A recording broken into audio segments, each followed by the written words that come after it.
Kanha ji maths classes में आप सभी का स्वागत है। आज हम पढ़ेंगे सीक्वेंस सीरीज़। सीक्वेंस सीरीज़ की पिछली वीडियो में हमने एक्सरसाइज 2.2 कंप्लीट कर ली थी। आज हम इस वीडियो में एक्सरसाइज 2.3 के आर्टिकल्स एंड थ्योरम्स पढ़ेंगे। Let's start.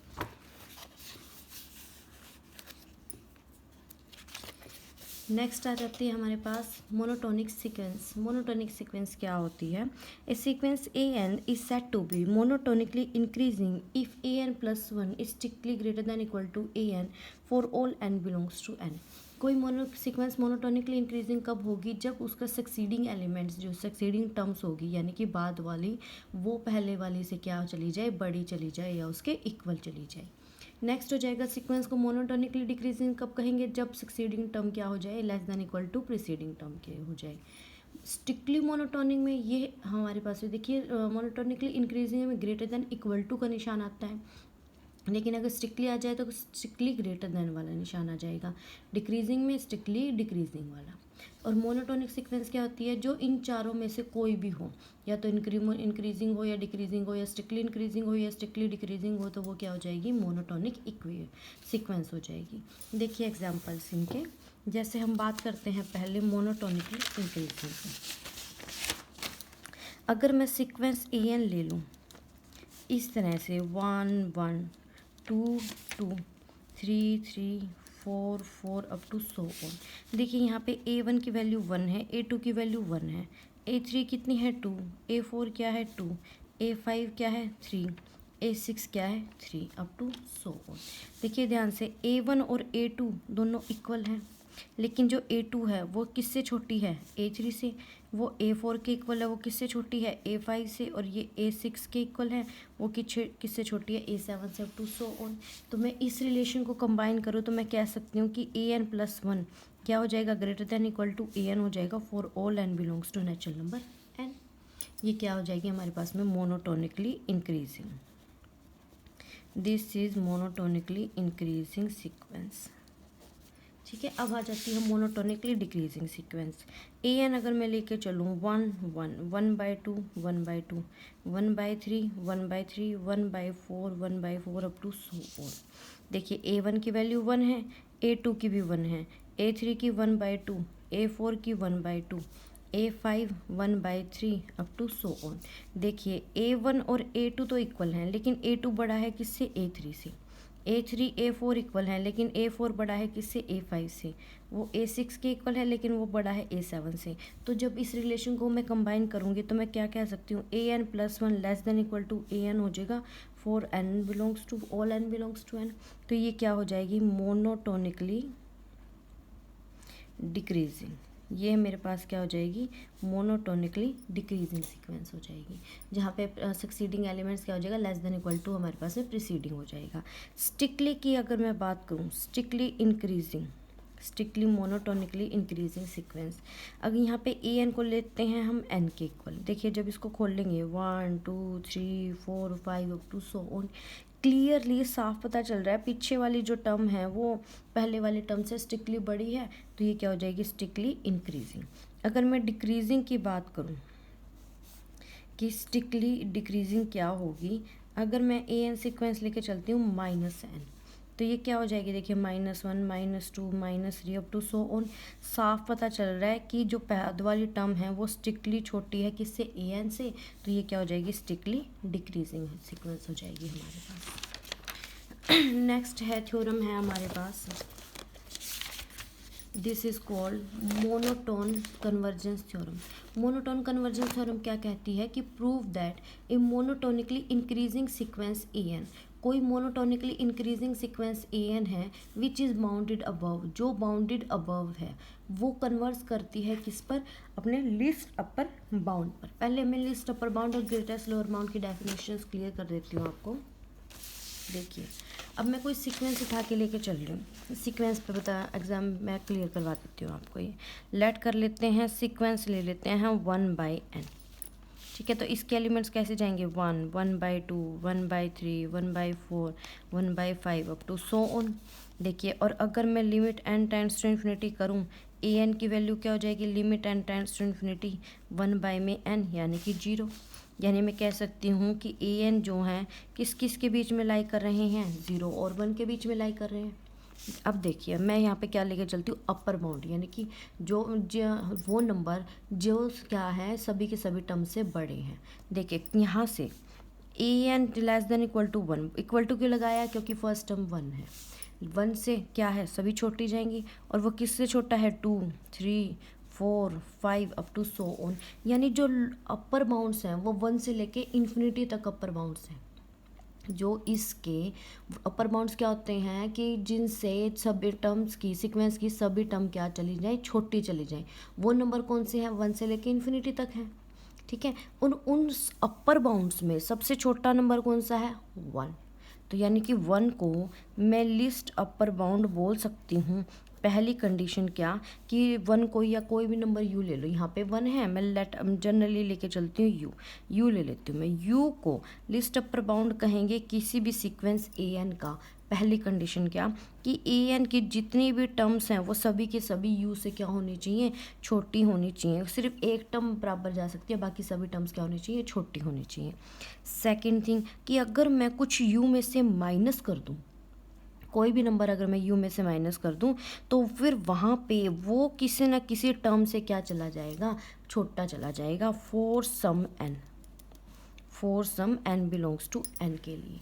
देखिए ये है किसकी, लिस्ट अपर बाउंड की डेफिनेशन। कैसे होएगी वो देखते हैं। देखिए लिस्ट अपर बाउंड, 1 को लिस्ट अपर बाउंड कैसे कहेंगे हम। देखिए पहली condition A N less than equal to 1 होगा for all n belongs to n, true है। सभी के सभी टर्म्स सिर्फ पहले को छोड़ के बाकी सभी टर्म्स क्या है, 1 से छोटी जा रही हैं। ठीक है ना। सेकंड कंडीशन लेके चलते हैं। अगर मैं लेट करूँ अपसाइलम कोई भी ग्रेटर देन 0, मैंने कोई नंबर ले लिया और 1 माइनस अपसाइलम लेके चलती हूँ। देखिए जो 1 माइनस अपसाइलम है स्ट्रिक्टली 1 से छोटा होगा, जाएगा ना। तो अगर 1 minus epsilon strictly less then 1 है और A1 क्या है, A1 है, जो फर्स्ट हमारे पास एलिमेंट है वो 1 ही है ना। तो इस A1 को मैं 1 A1 लिख सकती हूँ, यानी कह सकती हूँ कि 1 माइनस अपसाइलम लेस देन 1 हो गया फॉर 1 बिलोंग्स टू n। देखिए अब मैं अगर मैं इससे कंपेयर करूँ इसको, तो क्या होगा कि u माइनस यू की जगह 1 माइनस अपसाइलम छोटा हो गया किससे, A1 से, जहाँ पे 1 क्या है, नेचुरल नंबर है। तो फर्स्ट कंडीशन सेकंड कंडीशन दोनों सेटिस्फाइड होगी। इसका मतलब 1 क्या हो जाएगा, लिस्ट अपर बाउंड में सबसे छोटा। ठीक है, तो यहाँ पे ये हमने यहाँ पे यूज़ करना है। देखिए अब एस क्या करती हूँ मैं, जो सीक्वेंस एन है ना उनके टर्म्स का सेट ले लेती हूँ। अब ए एन बाउंडेड अबव है तो और एस क्या हो जाएगा, नॉन एम्प्टी, क्योंकि नॉन जीरो टर्म्स जाएंगी सीक्वेंस की, तो वो क्या हो जाएगी, नॉन एम्प्टी होगी। और बाउंडेड अबव भी दिया हुआ है, तो यानी जो सेट है एस उसका लास्ट एलिमेंट पक्का एग्जिस्ट करेगा। देखिए अब अगर हमारे पास में एस है, जैसे इन्फाइनाइट नंबर दे, जैसे मैंने 1/n ही लिया है, 0 से 1 के बीच में सभी सीक्वेंस आ जाएंगे, सभी नंबर्स आ जाएंगे, तो वो उसका 1 क्या हो जाएगा, उसका बाउंड हो जाएगा, अपर बाउंड हो जाएगा। देखिए अब हमारे पास जो एस है उसके पास क्या हो जाएगा, लिस्ट अपर बाउंड लाई कर जाएगा। अब यू में अगर लिस्ट अपर बाउंड ले रही हूँ एस का, तो मैंने क्या प्रूव करवाना है कि ए एन इस यू पे कन्वर्स कर रही है। देखिए कैसे कर रही है, ये एप्सिलॉन ग्रेटर देन 0 कोई भी नंबर लेट कर लेते हैं। अब यू क्या है, लिस्ट अपर बाउंड है, तो you minus epsilon upper bound तो जाएगा ही जाएगा नहीं। क्यों, क्योंकि यही कंडीशन हो जाएगी कि कोई ना कोई ए एन यू माइनस एप्सिलॉन से क्या चला जाएगा, बड़ा चला जाएगा। वही चीज़ उन्होंने बोली है, तो you minus epsilon upper bound नहीं होगा, तो यानी कि यू माइनस एप्सिलॉन छोटा हो जाएगा किसी ए एन से, जहाँ पे एम क्या है, बिलोंग्स टू नेचुरल नंबर है। और जो ए एन है वो मोनोटोनिकली इंक्रीजिंग सीक्वेंस है, तो A M less than equal to A N हो जाएगा ना। तो u minus epsilon less than equal to A N चला गया हर n greater than equal to m के लिए। देखिए यहाँ पे इन्होंने क्या किया है, इन्होंने सेकंड कंडीशन यूज़ की है ये वाली। देखिए इन्होंने बोला है कि u क्या है, u हम लेट कर लेते हैं, u हमारे पास में लिस्ट अपर बाउंड है। अगर ये लिस्ट अपर बाउंड है तो u माइनस में अगर मैं एप्सिलॉन करूँ तो u माइनस एप्सिलॉन छोटा हो जाएगा किसी टर्म m से, for some m belongs to natural number, कि n belongs to natural number में u में अगर मैं से लिस्ट अपर बाउंड में से कुछ माइनस कर दूँ तो वो a n से किसी एक या दो टर्म से क्या चला जाएगा, स्ट्रिक्टली छोटा चला जाएगा।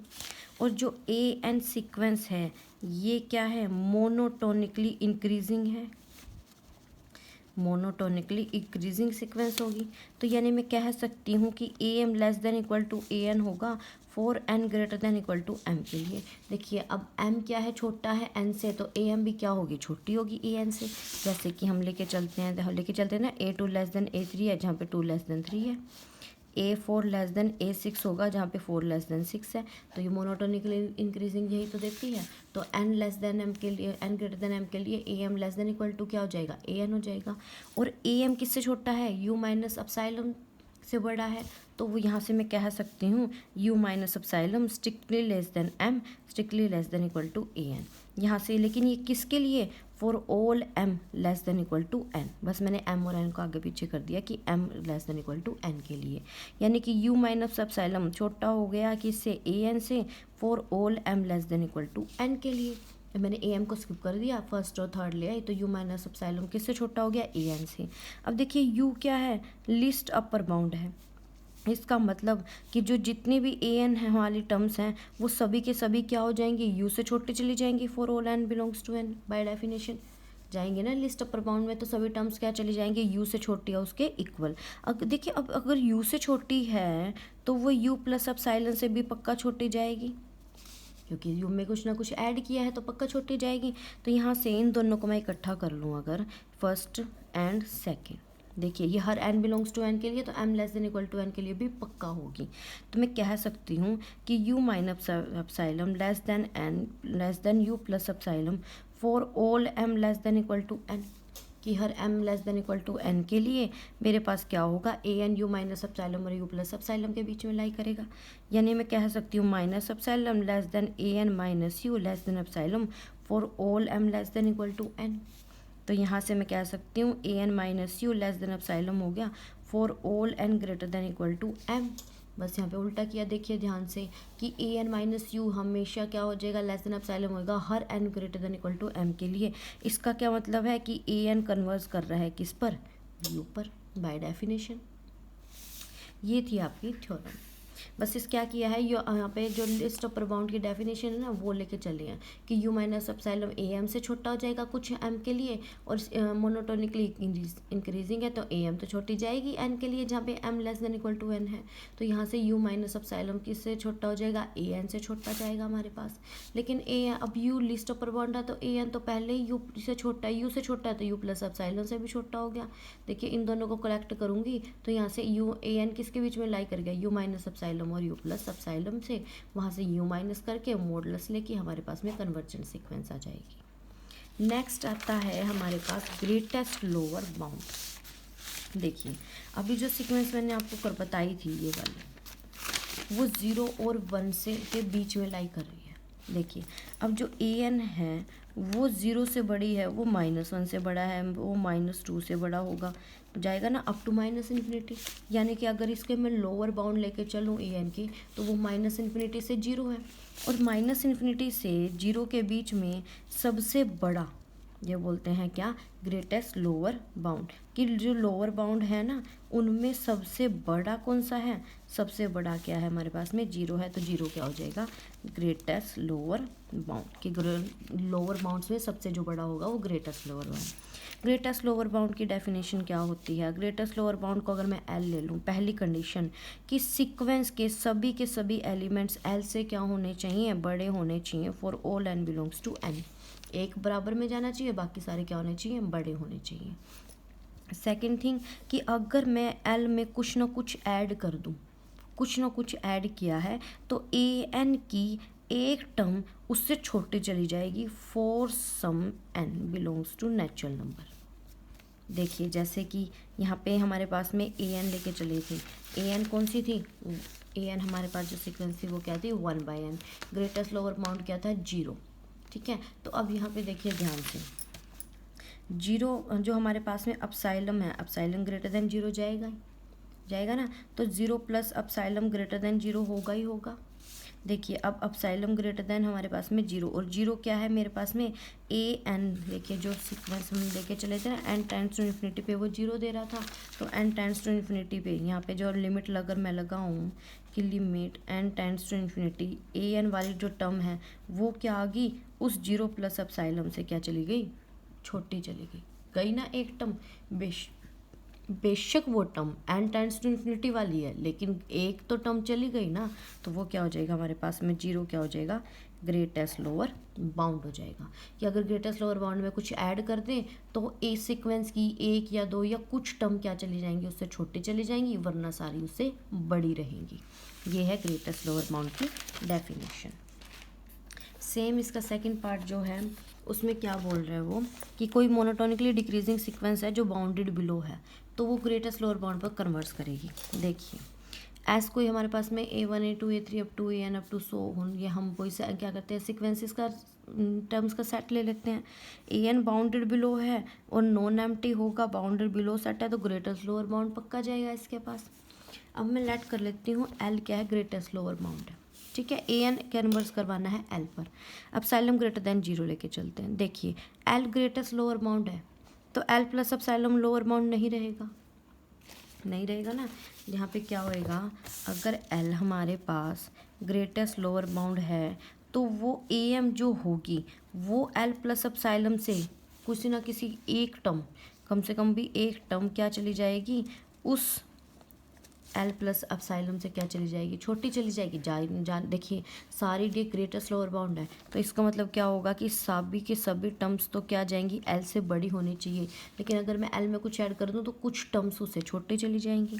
अब जो सीक्वेंस AN है वो क्या है, मोनोटोनिकली डिक्रीजिंग है, डिक्रीजिंग सीक्वेंस लेके चलते हैं। तो अगर मैं ले लूँ for n greater than equal to m के लिए, कि n क्या है, m से बड़ा है। देखिए n बड़ा है, जैसे कि 10 ले लेते हैं, 6 ले लेते हैं, 6 क्या हो जाएगी मेरे पास में, 6 बड़ा है 4 से, लेकिन A6 तो A4 से छोटी जाएगी, क्यों जाएगी, मोनोटोनिकली डिक्रीजिंग है। Similarly n greater then m है, तो यहाँ से मैं कह सकती हूँ कि जो AN है वो क्या चली जाएगी, छोटी चली जाएगी, किससे, AM से, और AM खुद छोटी है किससे, L प्लस अपसाइलम से। तो इसका बाद में कह सकती हूँ कि AN less than L plus epsilon चली जाएगी for all n greater than equal to m के लिए, ये चली जाएगी हमारे पास। और जो AN है वो तो किससे बड़ी हैं, L से तो बड़ी हैं ही, अगर वो L से बड़ी हैं तो L माइनस अपसाइलम से भी क्या जाएंगी, बड़ी जाएंगी for all belongs to n के लिए। देखिए सब में L मान लीजिए 0 है, तो 0 -1 से तो वो पक्का बढ़ी जाएंगी, तो बस मैंने L माइनस अपसाइलम लिया है। अब इन दोनों को अगर मैं कलेक्ट करूँ तो मैं कह सकती हूँ L minus epsilon less than AN less than L plus epsilon, लेकिन हर n greater than equal to m के लिए। यहाँ से क्या हो जाएगी, minus epsilon less than AN minus L less than epsilon for all n greater than equal to m। यहाँ से क्या हो जाएगा, AN minus L less than epsilon चला जाएगा for all n greater than equal to m के लिए। तो ये क्या हो जाएगी मेरे पास में, कन्वर्स कर जाएगी किस पे, ग्रेटेस्ट लोअर बाउंड पे। नेक्स्ट देखिए रिमार्क में बहुत इंपॉर्टेंट बात बोल लिया है इन्होंने, क्या कि हर बाउंडेड मोनोटोनिक सीक्वेंस कन्वर्जेंट होती है। देखिए हर बाउंडेड सीक्वेंस कन्वर्जेंट नहीं होती, लेकिन हर बाउंडेड मोनोटोनिक सीक्वेंस पक्का क्या होगी, कन्वर्जेंट होगी। नेक्स्ट थ्योरम है हमारे पास, एवरी मोनोटोनिकली इंक्रीजिंग सीक्वेंस जो कि अनबाउंडेड अबव है डाइवर्स कर जाएगी इन्फिनिटी पे। देखिए कैसे, AN मोनोटोनिकली इंक्रीजिंग सीक्वेंस ले रहे जो बाउंडेड अबव है, बाउंडेड अबव नहीं है। अगर वो बाउंडेड अबव नहीं है तो यानी मैं कह सकती हूँ बगाओ डाइवर्स कर जाएगी पक्का। For given positive number K there exist a positive integer AM such that AM greater than strictly greater than K कोई भी बहुत बड़ा नंबर ले लो और सीक्वेंस की कुछ टर्म तो ऐसी होंगी जो उस बहुत बड़े नंबर से भी बड़ी होंगी, लेकिन AN क्या है, इंक्रीजिंग है, तो AN greater than equal to AM जाएगी हर n greater than equal to M के लिए। तो अगर मैं इन दोनों को कंबाइन करूं तो यहाँ से AN स्ट्रिक्टली K से बड़ी चली जाएगी हर n greater than equal to M के लिए, तो AN डाइवर्स करेगी किसको, इन्फिनिटी को। Similarly diverge to minus infinity में हम माइनस के ले लेंगे और लेस देन वाला साइन ले लेंगे, वहाँ से हमारी सेकेंड थ्योरम हो जाएगी। देखिए रिमार्क में बड़ा इंपॉर्टेंट क्या बोला हुआ है कि जो मोनोटोनिक सीक्वेंस है वो या तो कन्वर्जेंट होती है या डाइवर्जेंट होती है, वो कभी भी ऑसिलेटरी नहीं होती, ध्यान रखिएगा इस चीज़ का। नेक्स्ट है नेस्टेड सीक्वेंस। नेस्टेड सीक्वेंस क्या होती है? कोई सीक्वेंस ऑफ इंटरवल लेके चलते हैं आई एन, उसको हम नेस्टेड कब कहेंगे? या तो उस जो सीक्वेंस हमारे पास है वो इंक्रीजिंग हो कि आई वन कंटेन कर रहा है आई टू में, आई टू देखिए इंटरवल्स की बात चल रही है तो इंटरवल्स तो कंटेन ही करेंगे एक दूसरे में कि आई वन कंटेन कर रहा है आई टू में, आई टू कंटेन कर रहा है आई थ्री में, आई थ्री कंटेन करेगा आई फोर में, या फिर आई वन कंटेन करेगा आई टू को, यानी ये बड़ा होगा, फिर क्या हो जाएगी, चलती रहेगी, इंटरवल्स की जो लेंथ है वो छोटी होती रहेगी, ये हो जाएंगे नेस्टेड सीक्वेंस हो जाएगी। देखिए ये नेस्टेड इंटरवल प्रॉपर्टी या फिर कंटर इंटरसेक्शन थ्योरम क्या बोलती है कि आई एन सीक्वेंस है A N B N, close जो हमारे पास इंटरवल की सीक्वेंस दे रखी है और इस तरह से है कि I N plus one properly contain हो रहा है किसमें, आई एन में, यानी कि आई टू आई वन का सबसेट है, सब इंटरवल है, आई थ्री आई फोर का आई थ्री आई टू का सब इंटरवल है, आई फोर आई थ्री का सब इंटरवल है। और सेकंड क्या बोल रहा है कि अगर N limit length of the interval यानी कि B N minus A N की बात कर रहा है वो, अगर एन टेंड्स टू इन्फिनिटी कर दे तो वो किसके इक्वल हो जाएगा, जीरो के इक्वल हो जाएगा। तो क्या प्रूव करना है कि ये जितने भी इंटरवल्स हैं ना इन सब की इंटरसेक्शन क्या होगी, एक सिंगलटन नंबर आएगा उसमें, यानी एक से ज़्यादा नंबर उसमें लाई नहीं करेंगे, हमने ये प्रूव करना है। देखिए I N plus one, I N का क्या है, सबसेट हो, सब इंटरवल है, ठीक है। तो यानी कि A N plus one B N plus one, देखिए आई एन किसकी तरह था, ए एन बी एन था, तो आई एन प्लस वन किसके इक्वल होगा, A N plus one B N plus one, ये सब इंटरवल हो गया किसका, A N B N, for all N belongs to N के लिए। देखिए अब A one less than A two less than A three, ये हमारे पास में दो सीक्वेंस बनाई हुई है, देखो कैसे बनाई हुई है। इंटरवल है हमारे पास, देखिए क्या बोल रहा है, A N plus one B N plus one किसके अंदर कंटेन कर रहा है, ए एन बी एन के कंटेन कर रहा है, तो यानी सबसे बड़ा तो क्या हो जाएगा, ए वन बी वन हो गया। देखिए क्या बोल रहा है इसमें, यहाँ पे ये क्या कह रहा है कि जो आई एन प्लस वन है वो सब इंटरवल है आई एन का, यानी कि A N plus one B N plus one subinterval हो गया किसका, ए एन बी एन का। अगर मैं इसको थोड़ा सा खोल के लिखूं, देखिए कैसे होगा कि ए टू एन की जगह वन ले ले, A two B two subinterval हो गया किसका, ए वन बी वन का। और उसके बाद A three B three subinterval हो गया किसका, ए टू बी टू का।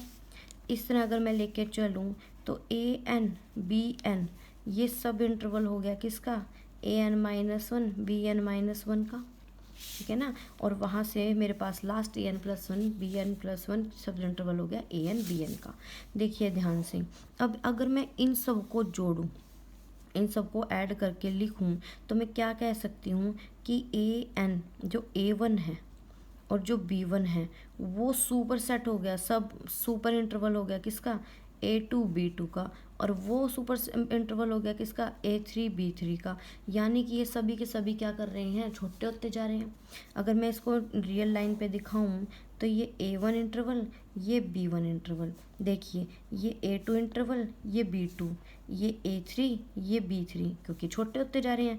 अप टू ये क्या आएगा, ए एन, और यहाँ से क्या हो जाएगा, वो बी एन हो जाएगा। यानी कि पहले ये फिर ये फिर ये फिर ये, हमारे पास last A N to B N. अब जिसको ध्यान से देखिए, देखिए ए वन क्या हो जाएगी, ये हमारे पास में क्या है, पॉजिटिव साइड है इस तरफ की, तो A one less than equal to A two less than equal to क्या आ जाएगा, ए थ्री, वो किससे छोटा हो गया हमारे पास में, ए फोर। अप टू ध्यान से देखिए जितने भी ए एन और उससे आगे की टर्म जाएंगी वो सभी की सभी हमारे पास में, जैसे कि ये ए एन और उससे आगे जितनी भी इनफाइनाइट टर्म्स जाएंगे, लेकिन ये सभी की सभी किससे छोटी हैं, बी वन से छोटी होंगी, क्योंकि बी वन के बाद तो इंटरवल ख़त्म हो जाएगा। एंड सेकंड लेके चलते हैं, देखिए यहाँ पे क्या हो जाएगी, इस साइड हमारे पास में क्या जा रही है, नेगेटिव साइड डिक्रीजिंग जा रही है, तो बी वन बड़ा हो गया किससे, बी टू से, वो बड़ा हो गया किससे, बी थ्री से, वो बड़ा हो गया किससे, बी फोर से, वो बड़ा हो गया बी एन से, और लास्ट कहाँ पे जा रहा है, वो बड़ा हो गया किससे, ए वन से। यानी बी वन तो हमारा इन नेगेटिव साइड जा रहा है, डिक्रीजिंग साइड, ए वन जा रहा है इंक्रीजिंग साइड, वो बी वन से छोटा हो जाएगा, ये ए वन से छोटा हो गया हमारे पास। ये सीक्वेंस इन्होंने ऐसे बनाई हुई है। ये सीक्वेंस 2 बना दी। देखिए अब ए एन मोनोटोनिकली इंक्रीजिंग है और B1 से बाउंडेड अबव है, और ये जो सीक्वेंस BN है वो मोनोटोनिकली डिक्रीजिंग है और ये सब किससे बड़ी हैं, A1 से बड़ी हैं, तो बाउंडेड भी लो हो जाएंगी। अब भी हमने प्रूव किया था कि AN BN दोनों के दोनों क्या चली जाएंगी, कन्वर्जेंट सीक्वेंस चली जाएंगी। तो लेट कर लेती हूँ, जो AN है वो कन्वर्स कर रही है A पर, BN कन्वर्स कर रही है किस पे, B पे। ये मैंने लेट कर लिया क्योंकि ये दोनों कन्वर्जेंट सीक्वेंस है। नेक्स्ट देखिए, अब हम सेकेंड वाली चीज़ की यूज़ करते हैं। लेंथ ऑफ द इंटरवल क्या है, 0। Limit N tends to infinity, length of the interval I N कौन सा था, AN BN, लेंथ कैसे निकलती है, BN माइनस AN। वहाँ से क्या हो जाएगी, देखिए limit N tends to infinity, BN की वैल्यू क्या है, B, और ये क्या है, A, तो वहाँ से B इज इक्वल टू किसके इक्वल हो जाएगा, A के इक्वल हो जाएगा। देखिए अब जो AN किस पे कन्वर्स कर रही है, A पे, और मोनोटोनिकली इंक्रीजिंग है, तो A क्या हो जाएगा, लिस्ट अपर बाउंड हो जाएगा, क्योंकि अभी हमने प्रूव किया ना कि अगर कोई मोनोटोनिकली इंक्रीजिंग सीक्वेंस और बाउंडेड अबव है तो वो किस पे कन्वर्स करती है, लिस्ट अपर बाउंड पे, और वो ए लिस्ट अपर बाउंड क्या है, ए हो जाएगा, ए लिस्ट अपर बाउंड हो जाएगा।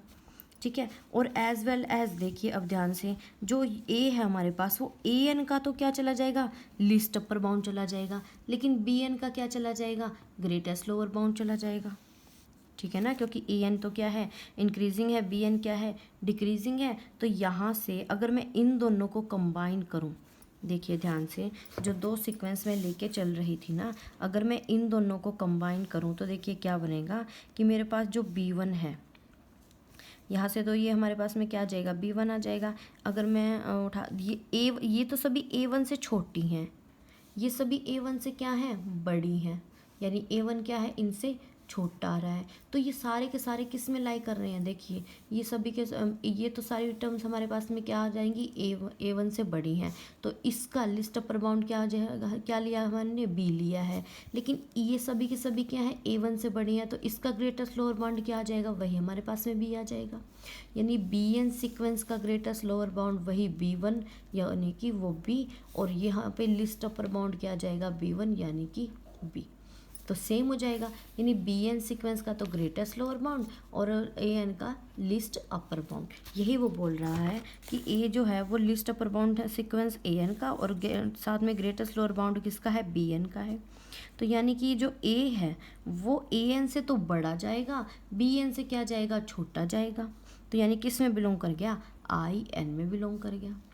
देखिए यहाँ पे जो सीक्वेंस AN हमने ली थी, इंक्रीजिंग सीक्वेंस है हमारे पास, ठीक है, और इंक्रीजिंग सीक्वेंस किस पे कन्वर्स करती है, लिस्ट अपर बाउंड पे कन्वर्स कर रही है। तो लिस्ट अपर बाउंड क्या है, A है। ठीक है, तो यानी कि AN की जितनी भी टर्म्स हैं वो सभी की सभी किससे छोटी हो जाएंगी, A से छोटी हो जाएंगी लिस्ट अपर बाउंड की डेफिनेशन से।